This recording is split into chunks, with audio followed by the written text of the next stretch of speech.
Somnifère, le podcast. Bonsoir à toutes et à tous, nous sommes le jeudi 13 janvier et Somnifère vous raconte ce soir l'histoire de Madeleine, une Parisienne de 36 ans qui arrive difficilement à joindre les deux bouts. Dans l'atelier où elle travaille, ses collègues n'hésitent pas à ironiser sur son sort et se moquer de son apparence et de son accoutrement. En ce soir pluvieux d'octobre, elle décide de s'acheter de nouvelles chaussures, des bottines qu'elle a repérées au magasin du Louvre et qu'elle convoite depuis un certain temps. Mais le destin a souvent ses propres projets, et Madeleine a ce soir rendez-vous avec ses amours passés. C'est une histoire de Gilbert Doré intitulée « L'autographe ». Je souhaite une excellente nuit, et maintenant place à notre séance de relaxation. La séance de relaxation.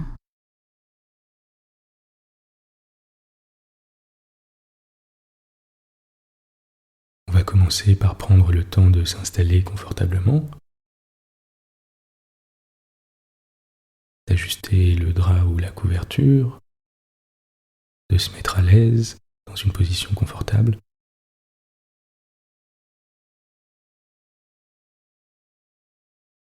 De fermer les yeux.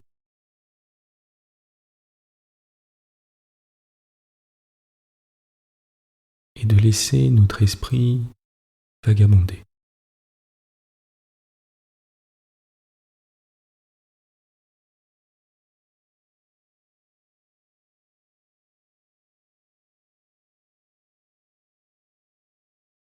Prenez une profonde inspiration, une inspiration lente et apaisante, avant de relâcher toutes les tensions à l'expire.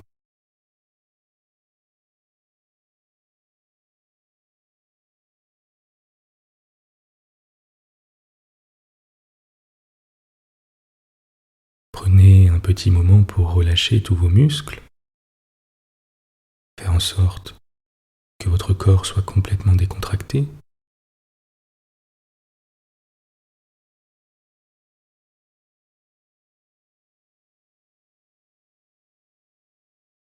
En prenant le temps de bien détendre votre nuque.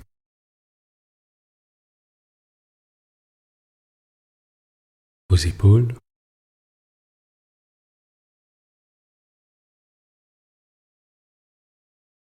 et votre dos.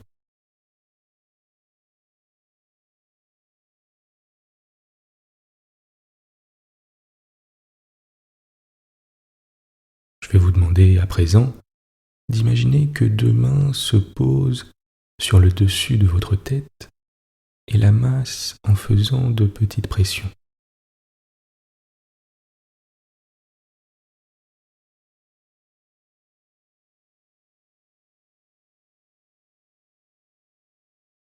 De haut en bas, et puis de bas en haut.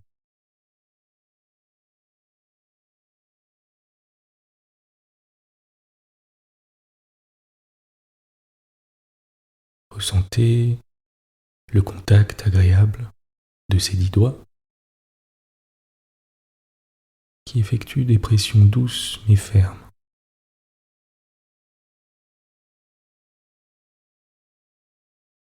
Avant de glisser sur les côtés, au niveau de vos tempes,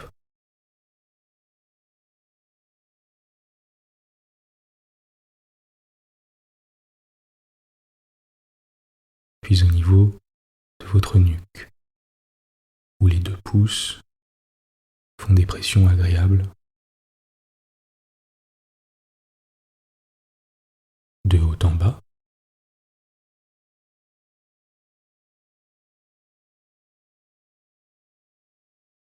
et puis de bas en haut.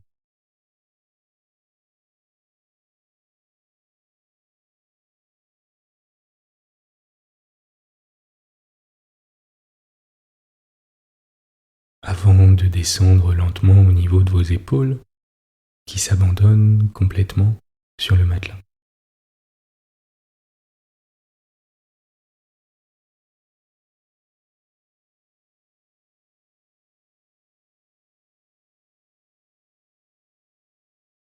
puis au niveau de vos trapèzes qui se détendent.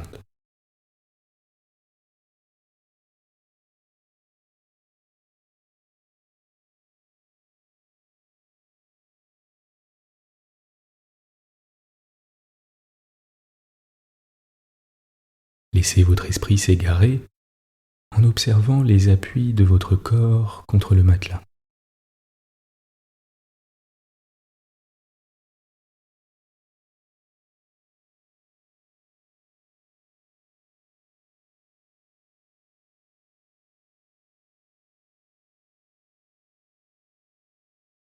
Votre respiration,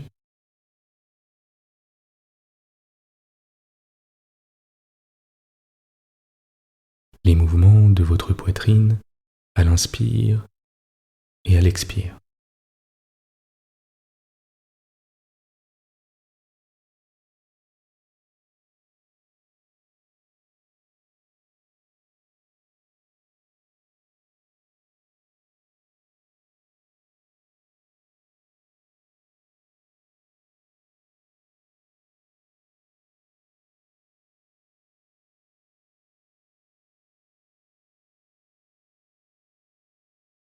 La température de l'air à l'inspire et à l'expire.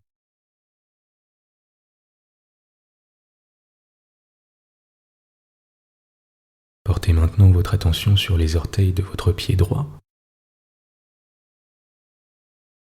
alors que vos pieds et vos chevilles sont complètement relâchés, et sentez des mains les masser un par un, délicatement.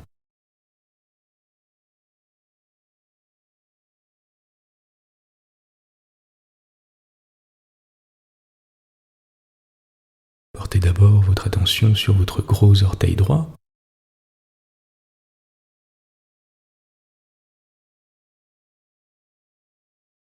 puis le second,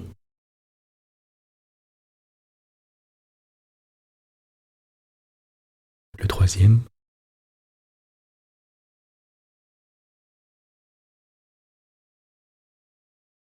le quatrième,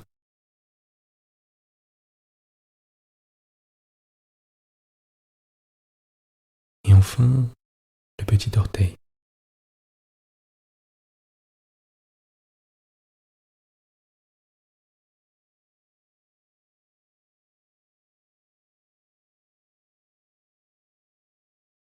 À présent, portez votre attention sur les orteils de votre pied gauche.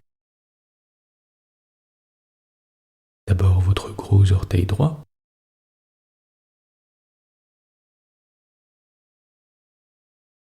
puis le second,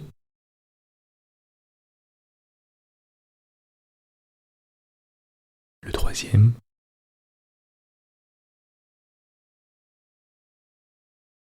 le quatrième,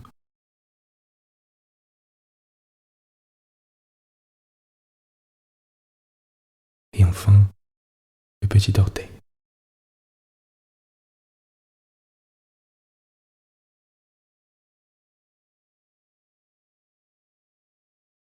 Ces mains commencent à présent à vous masser la plante des pieds,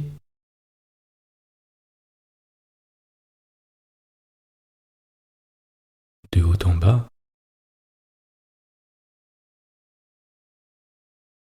de bas en haut,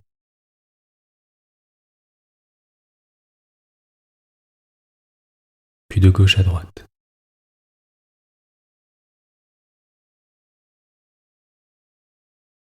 En dessinant des petits cercles.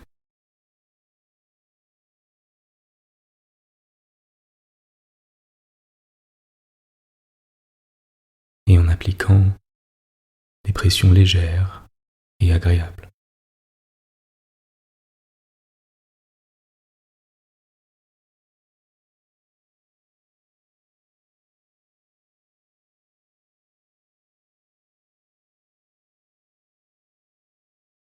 Portez à présent votre attention sur votre ventre qui se détend, qui monte et qui descend.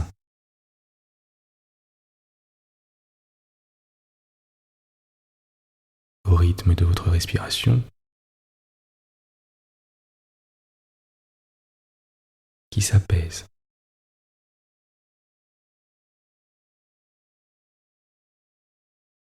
Observez comme il est agréable de simplement se laisser aller à l'instant présent.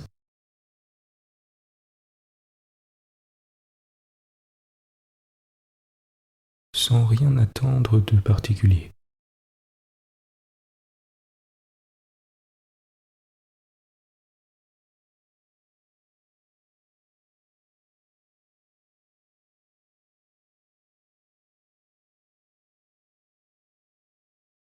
Je vais vous demander à présent d'imaginer à quoi ressemblerait la version de vous-même la plus paisible.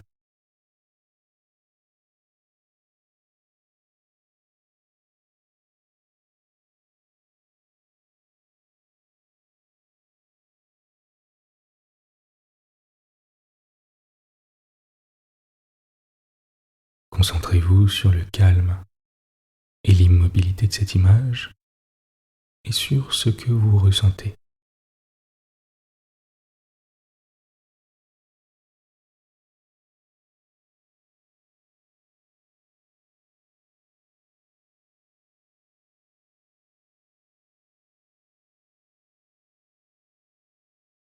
Concentrez simplement votre attention sur votre respiration pendant quelques instants, sans être en attente de quoi que ce soit.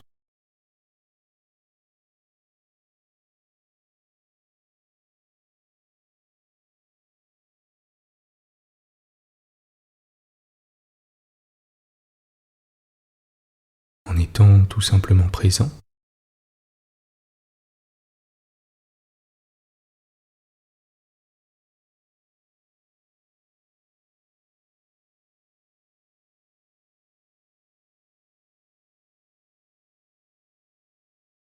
déconnecté du monde.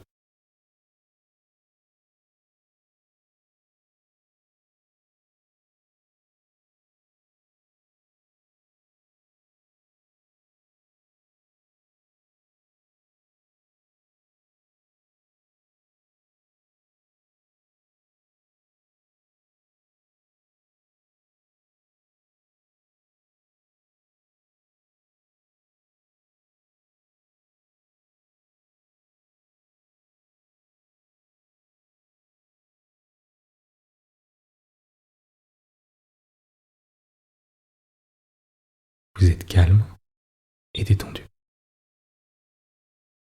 L'histoire du soir. Gilbert Doré, l'autographe. Madeleine, au coin de la rue Bonaparte, s'arrêta soudain indécise, serrant un vieux petit porte-monnaie dans sa main gauche. Elle relevait les plis de sa robe sur de pauvres souliers éculés, craquant de toutes parts, le talon tordu, l'empeigne bâillante, et pour la 10e fois elle se répétait qu'il fallait remplacer enfin ses chaussures de mendiante qui lui faisaient honte à l'atelier. Ce soir-là, un pluvieux crépuscule d'octobre, elle était partie plus tôt que de coutume par un grand effort de volonté. Il lui en coûtait d'affronter les sourcils froncés de la patronne et les chuchotements des petites ouvrières. Celles-ci n'avaient point manqué de rire dans leur ouvrage et de se glisser l'une à l'autre méchamment.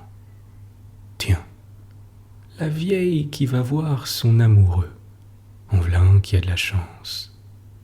Madeleine ne répondait rien au caquet de ses étourdis, bien qu'il soit toujours ennuyeux de s'entendre appeler la vieille quand on n'a pas encore 36 ans. Il est vrai qu'elle en portait 40, la pauvre fille, usée d'anémie et de misère, car les veillées, les déjeuners de mauvaise charcuterie et d'eau de Seine l'avaient bientôt fanée. Madeleine était donc la vieille de l'atelier, et sa maladresse humble, sa pauvreté qu'aggravait l'absence de toute coquetterie, son incurable timidité, lui enlevaient tout droit à la déférence de ses cadettes. Elle s'était résignée enfin, doucement. Non, Madeleine n'allait point voir son amoureux. Depuis longtemps, vers la trentaine, elle avait renoncé à l'amour dont elle ne connaissait guère que les tristesses. Elle s'était reprise, non par vertu, mais par lassitude, par un consentement muet, à l'oubli des hommes qui passaient près d'elle indifférents. Elle ne comptait plus et n'en était pas trop malheureuse. Trop simple et trop timide pour s'imposer, elle ne connaissait pas le remords, n'ayant fait de mal à personne. Point coquette, très bonne, très honnête au fond, malgré tout. Et ce soir-là, tout simplement, Madeleine s'en allait au magasin du Louvre acheter les fameuses bottines dont elle rêvait depuis un grand mois, depuis que ses souliers d'été étaient devenus si lamentables. Les calculs lui avaient démontré l'impossibilité absolue de dépenser plus de 7 francs. Il faut bien mettre 7 francs pour avoir des bottines à peu près solides, pouvant durer 6 mois. Madeleine avait longuement réfléchi, car elle gagnait peu, trop gauche pour devenir première, manquant de ce talent que les Parisiennes apportent dans les arts du chiffon. Elle vivait avec la plus stricte économie. Et puis, la morte saison finissait à peine. Après de longs chômages, l'ouvrière n'avait pas un sou de côté. Et comme elle hésitait perplexe encore devant la grosse somme à dépenser, elle s'était appuyée à la boutique du bouquiniste brocanteur où s'arrêtent les flâneurs en quête de vieilles estampes. Il y avait là 2 étudiants, un collégien et un vieux monsieur vénérable à tête de savant. Il regardait un cadre de bois protégé par une vitre et placé sur le mur extérieurement. Ils entamaient une longue dissertation qui fit retourner Madeleine, devenue curieuse à son tour. Elle s'approchait, regardant les lettres jaunies couvertes de gros caractères orgueilleux ou de fines pattes de mouche exposées dans le cadre en bois. « Tiens, » fit l'un des étudiants, « une lettre de Georges Tellier. » Puis il lut. « Mademoiselle, j'emmènerai mon camarade, vous emmènerez votre ami, et tout serait sauvé. Si vous le permettez, j'irai demain matin à 9 heures vous prendre chez vous avec votre inséparable, puisque vous ne voulez pas de moi tout seul, et nous ferons le grand voyage de Sèvres. Votre respectueux, Georges Tellier. » « Tiens, tiens, » fit l'étudiant. Le poète allait en partie fine. Et tous 3 riant et plaisantant s'en allèrent, bousculant Madeleine, qui restait droite, toute pâle, à côté du vieux monsieur. Georges Tellier, elle le connaissait, et cette lettre lui était adressée. 15 ans déjà. Il y avait 15 ans qu'un soir, rentrant dans sa petite chambre d'ouvrière, elle avait trouvé ce billet glissé sous la porte en hâte par le jeune homme amoureux. C'était une bien banale aventure qui ne tenait en rien du roman. Un jour, sur le même banc du jardin du Luxembourg, on s'aperçoit. La conversation s'engage, le garçon est galant, la fille est coquette, et tout d'abord, on s'en tient là. Mais on se retrouve encore, à la sortie du magasin. On fait ensemble un bout de promenade. La déclaration vient enfin, puis les lettres, un temps plus ou moins long de petits manèges, de troubles, de prières et de refus. Puis, Madeleine en était encore aux troubles, aux prières et aux refus. Aimait-elle Georges ? Elle le trouvait gentil, aimable, point trop familier, exagérant par un calcul habile les formes rassurantes du respect. Enfin, il lui plaisait comme camarade, mais elle n'aurait point osé s'en aller avec lui toute seule, ainsi qu'il l'en priait depuis longtemps. Quand il avait parlé de cette promenade, elle avait insisté pour emmener Jeanne, son amie, une grande modiste que certains camarades du jeune homme semblaient trouver fort à son goût. De cette façon, Madeleine était tranquille. Le départ, la scène miroitante et pailletée, la scène d'un bleu d'argent sous le clair ciel qui s'y mire, le clapotis des vaguelettes, les quais qui filent, les premiers bouquets d'arbres verts. Ah, pauvre Madeleine, pensait-elle ce matin-là, aux traîtrises de l'amour, au piège des beaux jours précoces, si doucement redoutables, qui donnent l'amoureuse à l'amoureux. Entre l'eau qui coulait, le ciel qui brillait, le jeune homme qui l'aimait, elle se laissait vivre, heureuse, pendant que la grande Jeanne riait bruyamment aux plaisanteries de l'étudiant. Et puis, comment, après le déjeuner dans la guinguette, l'autre couple, bien moins timide, s'égare-t-il dans les bois? Comment se trouvent-ils, Georges et Madeleine, assis sur l'herbe, trop près, sous les branches d'où pleuvent dans l'ombre des gouttelettes de soleil? Comment, de la pression des mains, au baiser, à l'étreinte, se laissait-il enivrer par l'arôme flottant des bois, la tiédeur des airs, par leur jeunesse? De ce qui précéda l'abandon, de ce qui suivit, larmes, regrets, reproches, Madeleine ne se rappelle rien. Elle aimait. Son bonheur dura 6 mois, des lilas d'avril aux roses d'août. Puis Georges partit en vacances, jurant d'écrire, promettant amour et fidélité. Mais elle l'attendit vainement en octobre. Quelque amourette de province lui avait pris ce cœur léger. Et jamais plus Madeleine ne revit celui qui lui avait promis de l'aimer toujours. Elle avait pleuré longtemps, puis elle s'était laissée prendre aux façons d'un peintre bon enfant, rencontré chez une amie. Liaison banale où restait à peine une pointe de sentiment. Madeleine, pleine de douceur, avait paru fade au joyeux garçon. Il l'avait délaissée bientôt, chargeant un camarade de la consoler. Celui-là, un Toulousain, l'avait guéri à jamais des amourettes. Une grosse voix, des plaisanteries brutales, une barbe noire jusqu'aux yeux.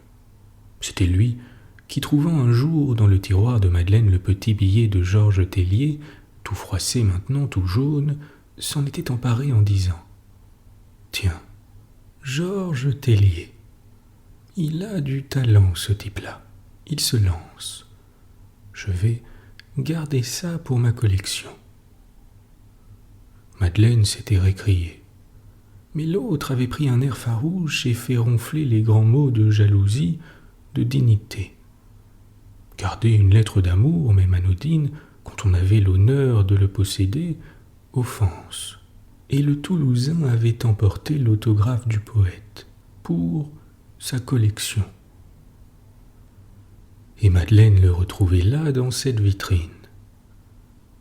Par combien de mains avait-il passé avant de s'étaler, devenu marchandise, dans le cadre en bois du brocanteur? Entre une lettre de Lamartine et une carte de Victor Hugo, on l'avait piqué comme un insecte rare et fragile. Le nom du poète à la mode, écrit en toutes lettres au bas de cette feuille de papier, en faisait un objet de luxe, un bibelot qui valait 5 francs, 10 francs peut-être. Et de ce billet que se passeraient l'un à l'autre les indifférents et les curieux, avait dépendu la vertu, l'amour, le bonheur de Madeleine. Oh mon Dieu, est-il possible qu'on vende des choses pareilles, songeait-elle. Il pleuvait, les souliers troués trempaient dans la boue jaune. Les passants heurtaient Madeleine, et le bouquiniste, inquiet de son allure étrange, commençait à surveiller l'étalage du coin de l'œil. Le petit billet de Tellier, pièce rare, excessivement rare à cause de son caractère intime. C'est 10 francs. Madeleine laissa tomber ses mains découragé. 10 francs, toute sa fortune. Il lui avait fallu une grande hardiesse pour interroger le marchand. 10 francs, ces pauvres bottines. Pourrait-elle faire cette folie, vraiment? Mais comment laisser profaner ainsi l'unique souvenir du premier, du seul amour de sa jeunesse? La mélancolie du soir pluvieux, les années de misère, sa beauté déchue, sa jeunesse en allée, le sentiment de la définitive solitude exaspérait l'ancien regret dans son cœur. Son bonheur avait été si court, pauvre fille simple, elle en avait mal profité, et si peu. Et comme les aïeuls aiment à ruminer leurs souvenirs de toute petite enfance, elle se reprenait à son naïf amour. 10 francs, balbutia-t-elle. C'est à prendre ou à laisser, fit le bonhomme qui la dévisageait d'un œil méfiant. Décidez-vous, il pleut et je vais rentrer l'étalage. C'est tout décidé, monsieur, dit-elle humblement. Le billet serré dans son corsage, son porte-monnaie vide à la main, Madeleine se retrouve sur le trottoir où la pluie crépite. Il fait tout à fait nuit maintenant, de grandes flaques d'eau miroitent sur la chaussée, reflétant les réverbères, et Madeleine sent que ses souliers percés s'amollissent, spongieux et trempés d'eau. Elle se penche, elle regarde ses informes chaussures. Comme elles vont rire à l'atelier. Et dis donc, Clara, l'amoureux de Madeleine, lui a-t-il payé de beaux souliers? Bah, ils dureront bien encore 1 mois, se dit-elle. Et bravement, elle veut rire de la situation. Elle s'est offert le luxe d'un autographe pour commencer une collection, dirait le Toulousain. Puis oubliant la pluie et le froid tant son cœur s'est réchauffé, elle marche, heureuse, le sourire aux lèvres en repensant aux souvenirs de ses amours passés, qui d'un seul coup lui donnent le goût d'en connaître d'autres, et aux taillis de Sèvres où pleuvent dans l'ombre des feuilles des gouttelettes de soleil. Bonne nuit. Bonne nuit.